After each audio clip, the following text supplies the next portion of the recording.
Today in this video, I'm gonna explain export video 10x faster in Adobe Premiere Pro. Open Adobe Premiere Pro, click on Edit, go to Preferences, then tap on General.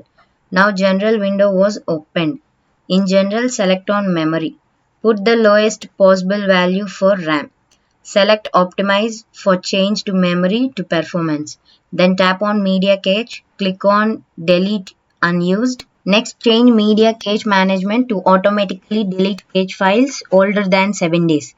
Now hit OK and again tap OK. Next, go to NVIDIA Control Panel. Select Adjust Image Settings. Change to Use My Preference emphasizing performance. Tap on Apply. Select Set PhysiX Configuration.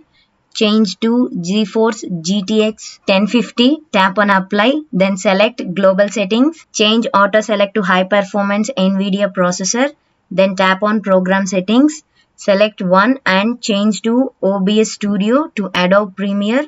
Now click on 2 and change the high performance NVIDIA processor, tap on apply, it's all done. Now you have better optimized Premiere Pro. If this video helped you out, please leave a like and comment down below. If this worked for you, thanks for watching.